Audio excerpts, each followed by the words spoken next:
Hi and welcome to another lesson of the Arabic speaking course. So in this lesson, we'll study the most important thing while speaking Arabic, and that is the concept of verbs in Arabic. Now, verbs are called af'al, af'al in Arabic. And what are verbs? Verbs are basically called action words that are used to describe actions. So in Arabic, there are three main forms of verbs. The first one is past tense.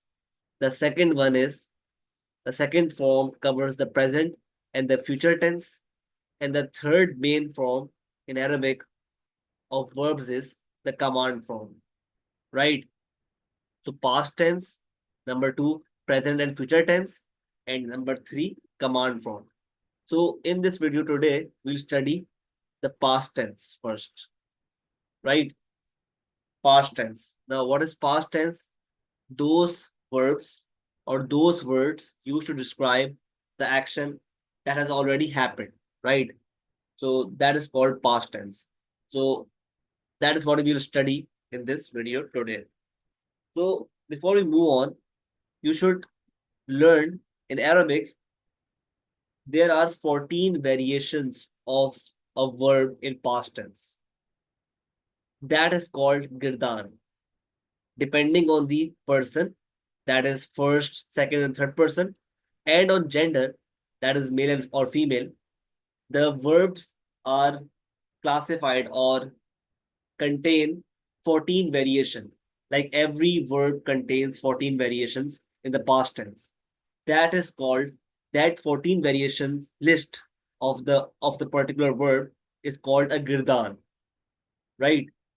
So let's start with the first form of the verb, that is past tense. So past tense, the girdan of past tense contains 14 variations of that verb.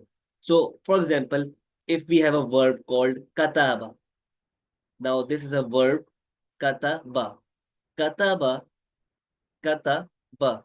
Kataba in Arabic means he wrote, right? So kataba. So this is the first variation of this verb kataba, right?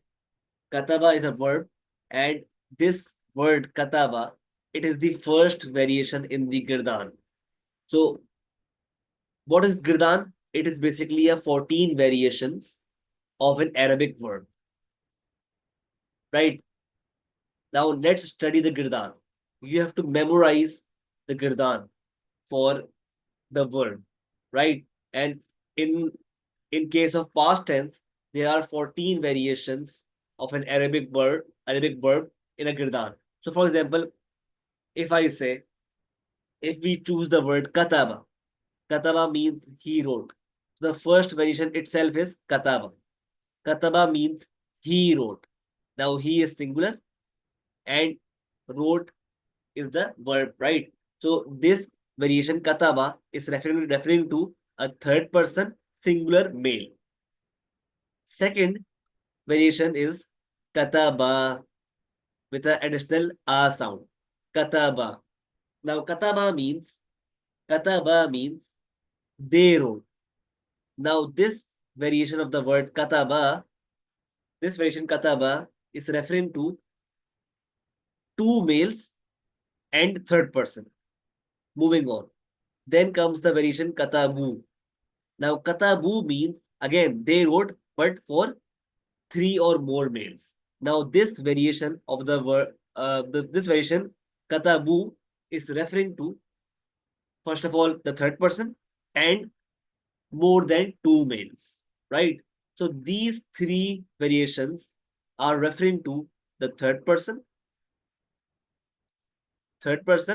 and male persons, right?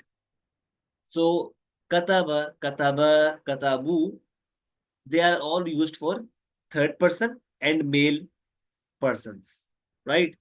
And kataba is used for singular male, kataba used for two males, and katabu is used for three or more males. Similarly, the next three variations, for example, katabat. Katabat means she wrote. It is referring to a singular female and third person. Then comes the word variation, katabata, katabata, katabata. Katabata again referring to a female, but two females and third person. And then the sixth variation is called katabna. Katabna meaning again they wrote, but for three or more females and third person. So these three verb variations are used for third person and females, right? Moving forward. Now let's study the second person variations. Now, second first person, meaning the seventh variation in the Girdan, is called katabta. Katabta. The ending is very important, right? So you have to memorize the ending of every variation. Like for example, katabta. Katabta means you wrote. Now you is referring to one male. Katabta, you wrote. And then katabtuma meaning again you wrote, but this time two males, referring to second person, two males. And then comes the one more variation, katabtum meaning you wrote, but for three or more males. So these three verbs variations are used for second person and males. Right? Moving on towards the 10th, 11th, and 12th variation. Now, these three verbs are used for, again, second person, but female, right? So, katabti will be used, will mean the same, meaning you wrote, but it is used for one female. And katabtuma, again, it is used for females, but this time two females. So, you wrote, if I say antuma katabtuma or just katabtuma, it means you wrote. So I will be referring to two females. And if I say katabtunna, it will mean again you wrote, but this time I will be saying it to three or more females. Katabtunna, katabtunna, right? So now the last two variations in the Girdan, number 13 and number 14. So the 13th one is called katabtu. Katabtu means I wrote, regardless of the gender. So I can be the male or I can be a female. So if you are a male or a female, you can use the word katabtu because katabtu is used for both male or for female.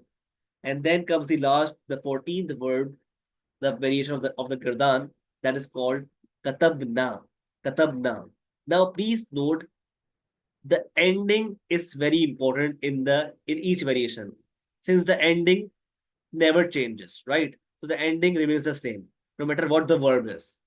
So, for example, there is one more word called zahaba. Zahaba. Now, zahaba means he went. Zahaba means he went. So if I say zahab tu, zahab, zahab tu, so that would mean I went. Zahabtu means I went. Now you can see the ending of this verb and this verb is the same. Now this verb is also ending with tu and this word is also ending with tu. So you learn that whenever the verb contains the ending tu, that verb variation is for the first person masculine or feminine, right? So that is how this Girdan works. You just have to memorize the ending or the Girdan, if we say, right? So Zahabtu means I went and Katabtu means I wrote. So that is how it works, right? So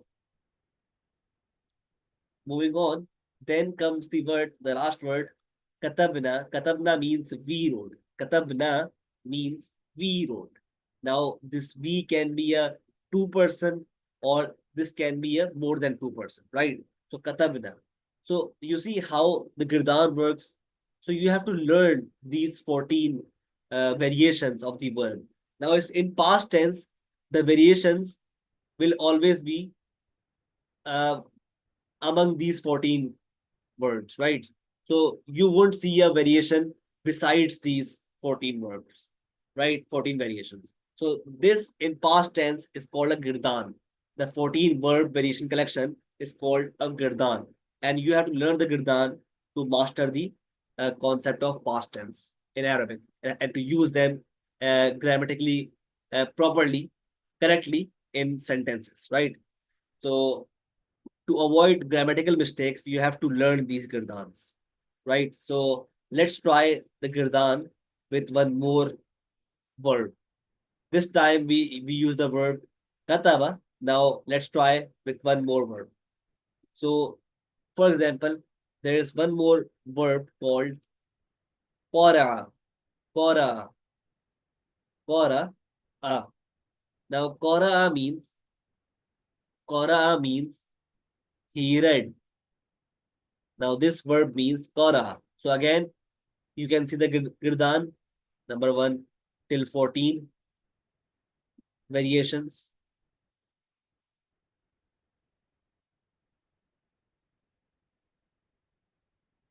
right?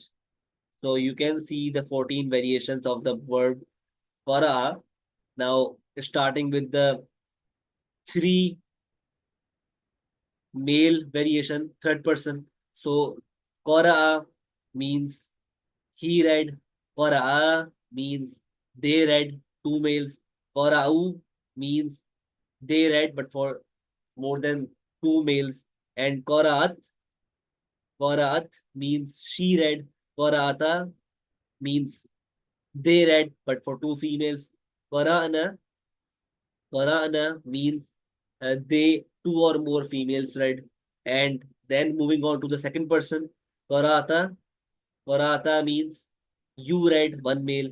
Qara'atuma, qara'atuma, qara'atuma, meaning you, two males read. And qara'atum means more than two males read. Then comes the female variation, qara'ati, meaning you, one female read. Qara'atuma, two females read. And qara'atunna or qara'atun or qara'atunna, meaning again more than two females read. Then comes the last two variations, qara'atu, meaning I read. Again, you can see the two. So you just have to learn the endings of the verb, right? So you can see the ending in this variations, in this verb, girdan, and the ending in this verb, girdan, are the same. So that means the no matter what the verb is, the ending would be the same. And that is how you will recognize the fact that this variation belongs to a particular uh, group or particular meaning, right? So that is why you have to learn the kirtan, right? Then comes the last word, qara'ana. Qara'ana meaning we read, right? So you can see the last variation contains the ending na, just like the previous verb. Again, the na was the ending of the katabna, right? So katabna meant we wrote, and qara'ana means we read, since the word qara means he read. So if we add the word na,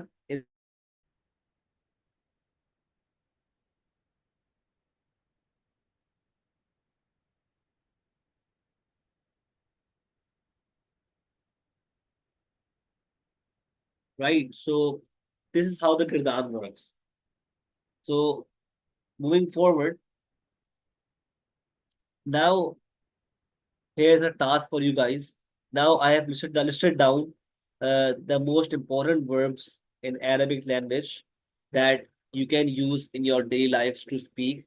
The first two verbs I have done for you. I have made the girdans of these verbs. I have told you the 14 variations of these two verbs, right? So similarly, in the same way, I have done, your task is to make the girdan or list down the 14 variations of each of the following verbs. The verbs are mentioned here. Fahima, fahima meaning he understood. Now, for you to list down girdans, you have to learn the first variation first. The first variation has to be learned by heart because from this first variation you will start the girdan always. Now this first variation is always the third person and the male, the singular male one, right? So the first verb of the girdan is always the second, the third person and singular male variation, right? So fahima, zahaba,